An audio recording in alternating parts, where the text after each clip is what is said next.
أهلا بحضراتكم. اقترن اسم السوداني في عقلي بسوء الحظ وبؤس الطالع، لا لسبب يتعلق بالناس والأرض، ولكن لسبب يكمن في الاسم. وقد تأكدت لي حتمية إلغاء هذا الاسم أو بيعه في إي باي إن دعا الحال، وطرح الاستفتاء حول اسم جديد، أو على أسوأ الفروض نفض الغبار عن اسمه القديم كوش أو تنهسو. وقد ظللت لسنوات عديدة مثلي ومثل غيري مرتبط بعاطفة كليلة أو قل عمياء بهذا الاسم، حتى انتشلتني حقيقة أن ألوان الطيف غير مقنعة في تأكيد هوية البشر، ولا تستأهل بالضرورة عزف السلام الجمهوري لأجلها، فالناس في هذه الدنيا يضحون في سبيل المبادئ والقيم والمعتقدات أكثر جدوى من استشهادهم في الذود عن شرف اللون. هذا المقتطف من كتاب شلون تمشي الأحمسة، الكتاب الأول للأستاذ الكاتب السوداني الكبير تاج السر الملك، اللي النهاردة بنكمل حوارنا معاه اللي كنا استأنفناه في الحلقة الماضية. أهلا بيك يا أستاذ تاج السر. أهلا ولوحاتك مشرفانا اللي ما شافش الجزء الأول ويقدر يشوفه، ومنيرة جانبات الاستوديو. والحقيقة المعنى اللي انت طرحه معنى يبدو انه ساخر ومضحك يعني، لكن الحقيقه عميق جدا. يعني انت بتتكلم حتى بتقول تسميه السودان بالسودان امر به شبهه وبعض من رائحه مكيده. صحيح. فيعني عايز تقول ايه بالموضوع ده؟ تسميه المناطق دائما تسمى عندها دلالات ومعاني. أنا مش عارف معنى كلمة يابان، لكن يعني أعتقد أن عندها معنى. مصر عندك اسمها معنى، الكلمة عندها معنى. بمعنى من المعاني أنت بتقدم المعاني السامية والجميلة أو المحفزة أو الملهمة لتسمية المكان. مثلا منطقة النخل الجميل، منطقة النهر العذب. صحيح. حكاية السودان احنا مرتبطين بالاسم بشفهين، يعني انت ممكن تسمي اي حاجة تسميها حجر والناس تعتمد على حجر حجر حجر يثبت في رؤوس الناس، وبتبقى كلمة بتقولها بس انت بترددها مش فاهم معناها ايه. كلمة السودان اللي هي معناتها بين قوسين الناس السود. صحيح. بس واللي ينطبق على كثير من، يعني هو واضح انه اللي سمى الاسم ده كان اول مرة بيشوف ناس سود البشرة فقال دول السودان، ما كملش، ما نزلش ناحية الصومال. هو لا، في اثيوبيا معناتها سود. نيجر اللي هي من نيجر. نيجيريا عندها علاقة بالنيجرو اللي هي كلمة أسود بالإسباني. صحيح. فهي تسميات حتى الإسبان مثلا اللي كانوا بيستكشفوا نيجريتو، نيجرو، نيجرا، ونيجيريا، نيجيريا، نيجر، السودان، يعني والسودان ده طبعا البلاد العرب بلاد العبيد والسودان دي مذكورة في كتب الرحالة مثلا العرب، أو ألف ليلة وليلة. ألف ليلة وليلة. أيوة. صحيح. وحتى أنت بتقترح اقتراح، يعني أنا في عنوان الفصل أنا بأزكيه وأدعو الشعب السوداني الحبيب إلى الاستفتاء عليه. نعم. أو ما تبقى من الشعب السوداني، ما تبقى يعني قاعدين على العجائب. يعني على بركات البشير وغيره، جمهورية الناس العسل. ايوه، لانه خفه الظل ايوه جمهوريه كاكاو الشوكولاته، لكن اسود. يعني انا اقول لك، يعني حتى نحن اهلنا من شمال السودان زمان كانوا هم مش سودانيين، لما ينزلوا على الصعيد اللي هي المناطق اللي فيها مثلا الناس اكثر سمره بيقولوا احنا مسافرين السودان. يعني صحيح. ايوه، يعني مش الناس حتى الناس اللي من اصول يمكن تكون فيها اجزاء عربيه او كذا في شمال السودان خالص، لما يروحوا على جنوب السودان او الصعيد عموما، يعني قبل ما توصل جنوب السودان من الخرطوم وانت نازل، بيقول لك احنا مسافرين السودان، او مسافرين للناس السودان، او الناس اللي هم معناتها اسود مننا، اغمق مننا، يعني اغمق في البشره. ايوه صحيح. فالاسم يعني نفسه هو عبارة، هو حتى اللون الأسود مش لون، هو ظل. يعني في التشكيل ما فيش لون أسود. أنت عارف اللي عجبني في الملاحظة العميقة كمان، أنت بتتكلم، ودي يمكن نقطة اتكلمنا فيها، اللي هو فكرة تعدد الهوية، إنه ظهور أنواع مختلفة من الأعراق. يعني أنت مثلا في صفحة 57 بتتكلم عن فكرة القبائل، إنه في الأثيودانيون والسوداريتريون والسوكينيون والسوغنديون والسودافرسطيون والسوشاسديون والليبودانيون عظيمة أيوة. الفكرة. هي دي ثمان دول. السودان طبعا كان أكثر دولة محاطة بدول في العالم قبل ما يتقسم. فعندك مثلا مصر، ليبيا، تشاد، اسمها دي افريقيا الوسطى، دول كلهم جيراننا. في القبائل اللي بتكون مثلا مع مصر، مثلا قبائل النوبيين، دول بيتكلموا مصري وسوداني وبيدخلوا في الحدود وبيطلعوا، ده مش معترفين بس هم نحن دي منطقتنا. نفس الحكايه مع الناس اللي في المناطق المتاخمه من تشاد. بيظهر عنصر في النص، هم مش عارفين هو من تشاد ولا من السودان، بس هم عايشين مع بعض. يعني دول نسميهم ايه؟ شادي سودانيون انت ايه هم؟ السوشاديون. السوشاديون. وهكذا. حتى القبائل نفسها في السودان لما يتزوج واحد من قبيله الشاقيه مع الجعلين بيولدوا ايه؟ عشان الناس ما تظلم احد، يعني فير 50-50. فيسميهم زي المصرداني ده 50% 50%، اللي هي طبعا في دول زي امريكا ما فيش يعني ما فيش هاف كاست في. وانت نفسك تعرضت للتريب ده زي ما بنقول لما أيوة. هاجرت. انت دلوقتي بقيت سوداكي او سود أمريكي او امرداني. ايوه نعم. يعني واولادك كمان، وهتلاقي انه السودانيين اللي راحوا مثلا الخليج او راحوا استراليا او راحوا بريطانيا، نعم. تعددت اشكال الهوية واختلفت. نعم. وتعدد الاخطر من ذلك الولاء للمكان. يعني انت لما تكون في السودان، حتى لما تطلع في تظاهرة سياسية ضد الحكومة، انت منبني على تربية من الابتدائية او من الروضة، وبتنشد نشيد العلم السوداني. لما اولادك يتولدوا في امريكا ولا في الخليج ولا في الامارات ولا في السعودية ولا في فرنسا، لما بيكبروا بالكلتشر، الثقافة السياسية للبلد، بيغنوا نشيد المارسيليز الفرنسي ويغنوا تحية الملك. صحيح. المملكة. أو الستار سبرانجل بانرز ولا بليدج اوف ليجن في أمريكا. يعني أنا أولادي دلوقتي لما يتعازف البليدج اوف ليجن أو الستار سبرانجل بانر بيوقفوا. يعني بتتملكهم حالة باتريوتيك. لو قالوا لهم روحوا دلوقتي اضربوا قنابل بيروحوا. لو راحوا معايا السودان وعزف نحن جند الله ونحن جند الوطن. اوكي. او سمعوا خطبه للبشير، اللي هي الخطب اللي بتقعد بالساعات دي. والله انا اروح اضربهم بالعصايه، يعني ما حتى البرستيج بتاع الرئاسه نفسه، اللي ده مين ده يعني، او يشوفوه وهو بيرقص مون واك، شفته والله. فهي يعني إشكالية في أنك أنت يعني التركيب النفسي للإنسان وعلاقته بالمناخ وعلاقته بالثقافة وعلاقته بالمكان، دي مسألة في غاية الأهمية. وده شغل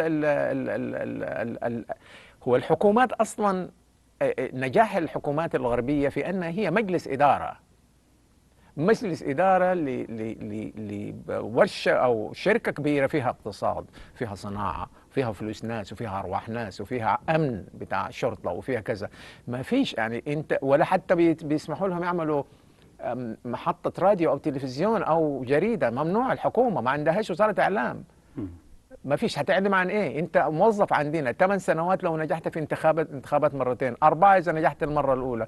الاداره بتاعتك ازاي؟ نحن بناكل كويس، بنشرب كويس، محميين كويس. بعد لا ما عندهمش لا صفوة الشريف ولا علي شمو ولا الحاجات الحلوه دي اللي هو التوجيه والارشاد والحاجات دي. ما ترشدنيش وما تقوليش انك انت هنعمل كذا يعني يا اخي حرام ضرب دلوقتي. يعني البنات يمسكوهم من الشارع، الحميه دي والفنجره دي اللي بيمسكوا البنات لابسين ضيق ويجلدوهم البنطلون. مالكم انتوا؟ يعني انا مثلا في البلد دي الحاجه الوحيده اللي بحترمها ان ما بيسالوا الست انت لابسه قصير ليه، بيمسكوا الراجل اللي يبص لها. انا اعتقد اذا عندكم ناس قاعدين بالشوارع عواطليه وما عندهمش شغل وقليلين ادب وما عندهمش اخلاق، بيعكسوا البنات، تمسكوهم تدخلوهم في الحبس، تقول لهم سيبوا البنات لحالهم، انها هنتصرف مع اولياء امورهم. انتوا ايه اللي موقفكم في الشارع؟ انا احكي لك قصه. عندي اخت سودانيه من هنا سافرت السودان، وبعدين كانت في شارع مشهور تجاري في شارع الجمهوريه. حكت لي في شارع الجمهوريه، فقالت تمشي تشتري مثلا الشنط بتاعت اللي بتتعمل من الجلد الاصله والبتاع دي. فقاعده مع الراجل بتفاصل، قال سمعت مظاهرة شاملة كاملة فيها هتافات وفيها مش عارف ايه، والبنك الدولي واللحن يسقط يسقط. قالت خافت، عاوزة تخطف الشنطة بتاعتها وتجري. دي انتفاضة، ربيع عربي حاصل في السودان. فصاحب المحل قال لها ماشية فين؟ قالت له يا اخي شو انت شفت الدنيا مقلوبة؟ قال لها لا اقعدي، دول بنات التونسية خارجين للغداء. بنات فقالت خرجت، شافت 3 موظفات شغالات لشركة الطيران التونسي بيطلعوا يوميا عشان يتغدوا، بيتماسكوا ال3، في شعب كامل بيطلع وراهم. بيعاكس شعب من المتحرشين، ناس قاعدين يوميا. طب انت عندك امر بالمعروف ونهي عن المنكر، دول بيعملوا ايه في الشوارع؟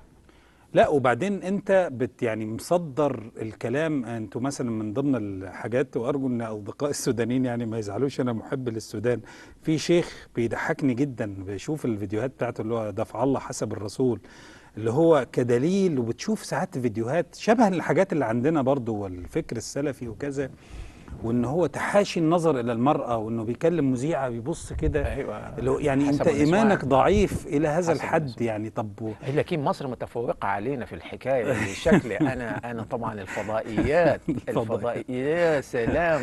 انت سمعت الشيخ عندنا اللي قال لك لو واحد بيهدي اليهودي للاسلام، فاليهودي قال له انا بحب اشرب خمرة، فهو قرر انه يكذب عليه، فقال له ماشي معلش اسلم واشرب خمره. نعم. وبعدين لما اسلم قال له دلوقتي بص، لو شربت خمره هنجلدك، ولو ارتديت هنقطع رقبتك. فهو بس جاب الزبون. جاب الزبون، ايوه. وده شيخ عندنا مهم يعني. فاللي عايز اقوله انه كمان فكره المشكله سيطره الشعارات الاسلاميه على المجتمع بوطئتها رافقها هذا الانحدار الرهيب في الأخلاق. ده موجود في دول عربية كتير زي مصر وزي السودان هي دي أشاروا لها كثير من المفكرين. وأنا كنت اسمه شحرور. محمد شحرور. أنا أعجبت إعجاب يعني لمست المواقع العقلانية في راسي. يعني بيقول إحنا بنهتم بالعبادات أكثر مما تحمله العبادات من معاني. يعني قال لما يقول لك صلاة الجمعة كل الناس بتجري على طول، لا الوقت صلاة الجمعة لازم، رمضان لا لازم نصوم. العبادات معمولة عشان تطور فيك أخلاق معينة، بس احنا بمجرد ما انتهت العبادة ممكن بعد كده تغش وتشرب. احنا في السودان عندنا حاجة اسمها خم الرماد. خم الرماد ده قبل رمضان تشرب وتسكر وتعمل السبعة وزمتها، وبعدين عشان بكرة بعد الاستيكة يمسحوا لك الكلام. والناس بتكون منتظرة هلال العيد يجي عشان الحكاية بتاعت الجزاز اللي أنا ما دقتها دي. خلاص رمضان مشي، أيوة بعد كده يلا رمضان ولا هات يا ساقي.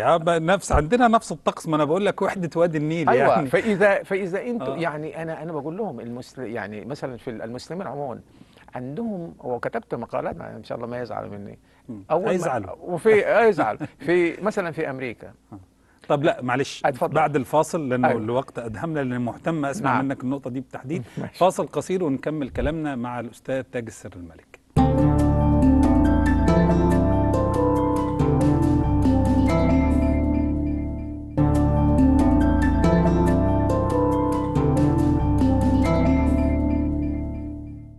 أهلا بحضراتكم، بنكمل حوارنا مع الأستاذ تاج السر الملك. ومعلش قطعتك أنا قبل الفاصل، كنا بنتكلم في أيوة.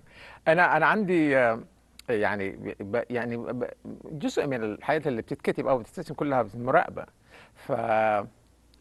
فالملاحظة أن مثلا حتى بالنسبة للمسلمين الموجودين حتى في الدول الأوروبية أو في كل العالم، أنا بيجينا إحساس بأن لما يجي رمضان فكأن الدول دي كلها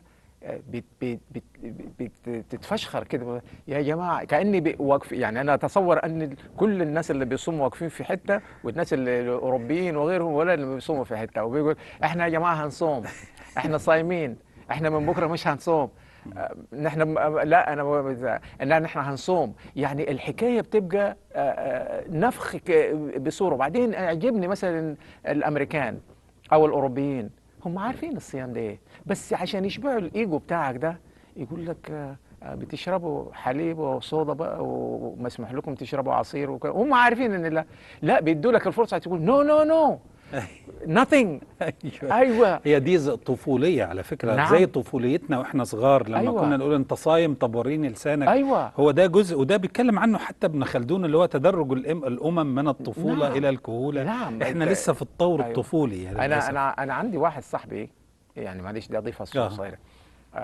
كان يساري وموغل في اليساريه وبلاوي، وسافر مناطق تكساس لما في واحد كده من الجماعه السلفيين واسلموا اسلام فظيع، يعني كل شامل كامل.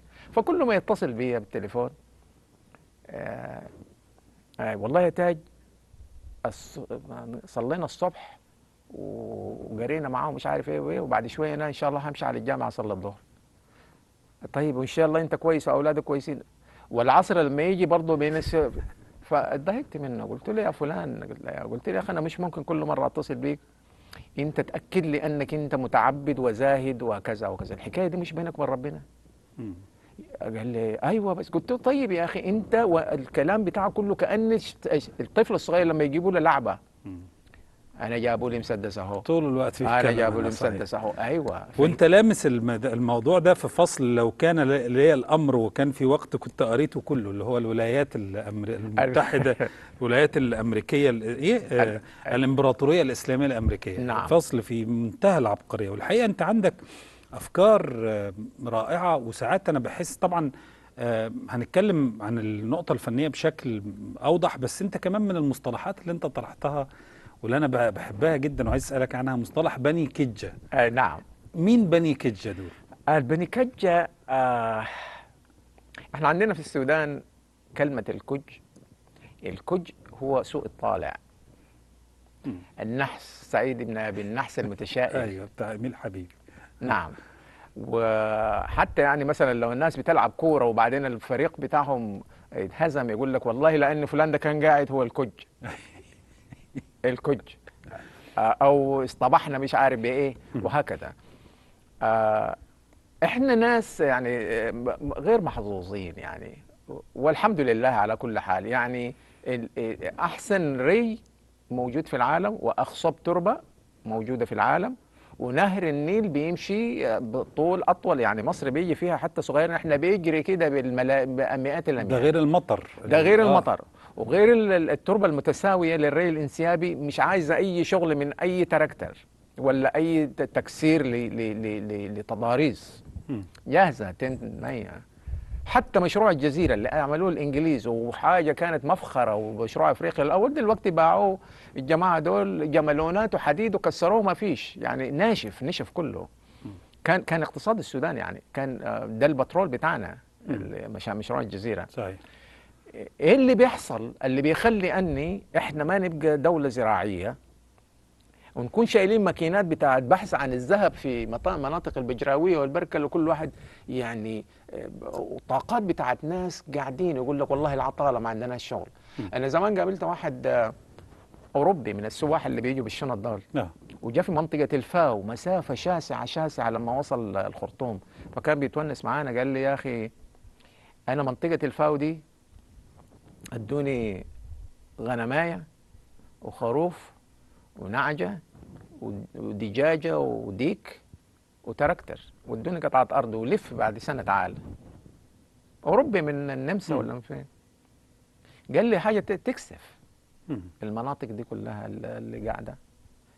احنا لو الناس اللي هي سله غذاء العالم مش كاتبه الكلام ده. صحيح. لا الكلام ده مدروس ومعروف. صحيح. احنا الناس لو عندنا اداره اللي هي نظام الحكم بتوجه كل الطاقات بتاعت الناس اللي قاعدين. ما هي مذكوره في حكايه ان السودان اصبح مدينه واحده. دلوقتي لما تنزل مطره او كارثه او تنقطع الكهرباء او الايس كريم ينعدم، لما تقرا السودان هو ما يتكلموش عن السودان، الخرطوم، عن الخرطوم. وعن الخرطوم الحته اللي هي فيها النخبه الحاكمه والاعلام. نعم. حتى مش الخرطوم كلها. متضايقين والله من الحر. انتوا طلعتوا 10 ميل لقريه النوبه اللي ما فيهاش كهرباء نهائي. انتوا طلعتوا يعني مثلا لمناطق كوستي ومدني وقضارف، المدن دي كلها ما فيش حد بيشتكي عن المستشفيات. معناتها ماتوا ولا انفصلوا ولا حصل ايه يعني؟ صحيح. وبعدين لما يحصل انفصال يقول الناس تستغرب انه ازاي ده حصل وكذا. انا شفت واحد كان سافر السودان بعد فتره في امريكا وعمل ندوه عندنا، وقال لك الاستاذ فلان هيتكلم عن ما آل اليه السودان وانا عارفه من قريه صغيره في الجزيره. فقاعد يتكلم عن الدبان وعن الاكل السيء والخرطوم كذا والمجاري والشوارع والمش عارف ايه. فبعد انتهت الندوه رفعت ايدي قلت له انت اصلا من الخرطوم يعني؟ صراحه يعني. ودي من الحاجات اللي الهمتني اكتب المقال ده. حتى الناس اللي بتيجي من مناطق لازم يكون عندك افيليشن بالخرطوم، عشان كانها بتضيف لك حاجه يعني. انت من فين؟ انا والله من اولاد ام درمان. تقعد طيب صلى على النبي، ها كده كده ارجع للاخر شويه، بعد شويه تلاقيه جاي من حته بعيده اسمها برام، ولا اسمها حته بعيده شنقلي طوبايه تلقي دهبايه، يعني حته بعيده. لازم ده للاسف هو مرض عربي للاسف. ايوه الريفرنس يو هاف تو ريفير. بنتلزق في اقرب مدينه كبيره يعني. ايوه صحيح. ايوه بتقعد فيها وتقول انا من هنا. بس هو ده كمان يوحي الى، وده انت بتقوله الحقيقه في الكتاب، انه بني كجه يعني احنا كجه، بس احنا كمان سبب كجتنا يعني. نعم نعم. ما انا بقول لك اذا كان احنا عندنا منطقه مساله الزراعه دي، وبعدين ما فيش اي سبب يمنع.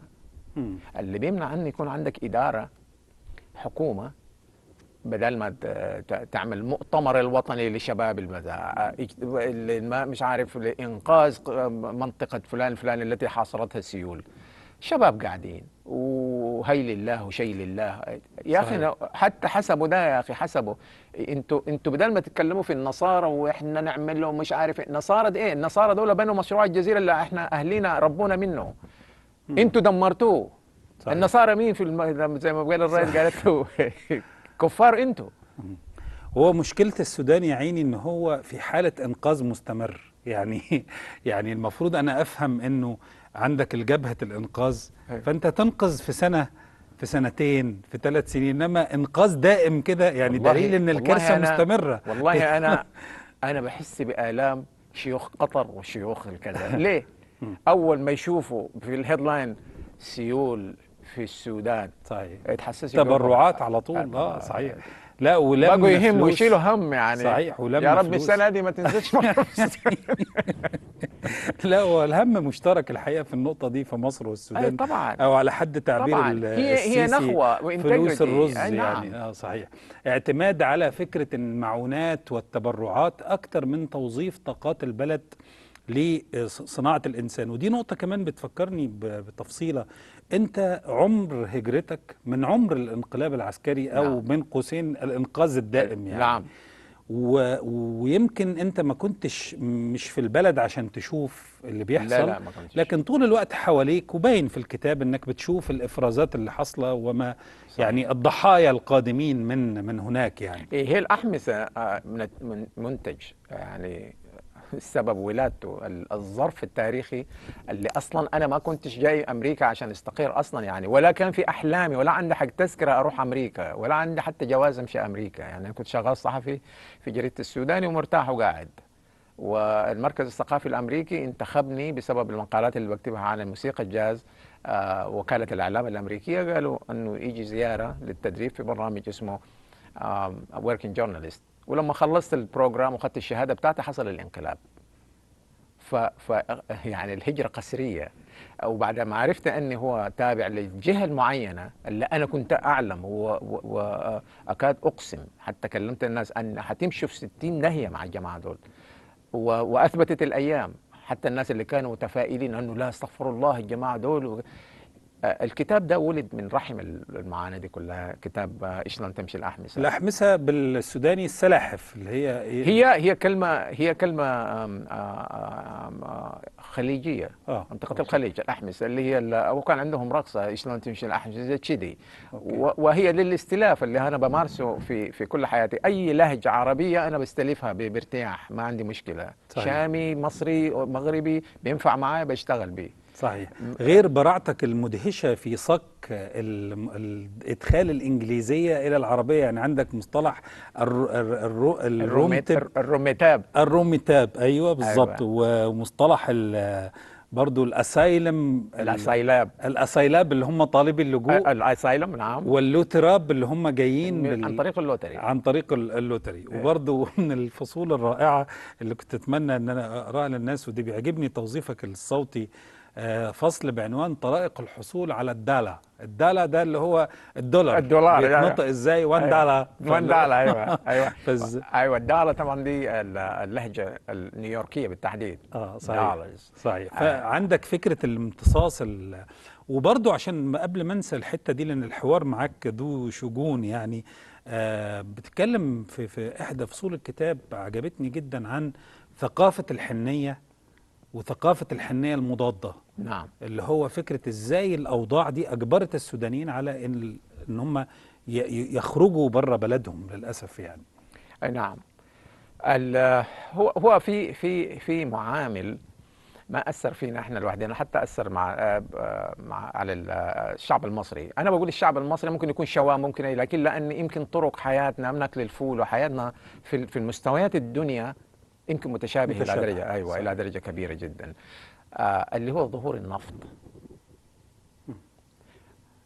ظهور النفط أنا ده طبعا بالنسبة لي كان كأن ما أتيحت للناس اللي ما عندهمش كريدنشالز علمية وثقافية وتعليمية أنه في شورت كات للثراء وللحياة الفانسي، تروح السعودية. احنا نقول لك حبيبي فانتاستيك بيضرب بوماستيك فبيروح السعودية يضرب البوماستيك، ما حدش شايفه بس بيكسب.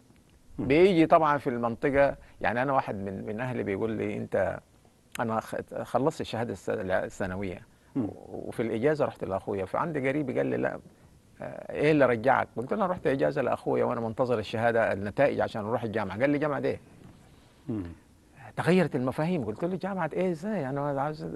قال لي يا أخي تجيب ورقة وقلم، أنت هتدرس 6 سنة طب. قلت له أيوه. وهتتخصص مش عارف إيه، مش عارف هاوس مان، وبعدين ضربها بالفلوس. لما أنا خلاص يعني أكون يعني بديت أخذ مرتب، عمري كان بيكون كام؟ مرتب كويس معقول. فقال لي يا أخي أنت دلوقتي في سنك دي بتشتغل مع أخوك في السعودية بتعمل لك 3000 ريال اللي هي بالسوداني مش عارف مبلغ يمكن وزير الدولة ما بياخده.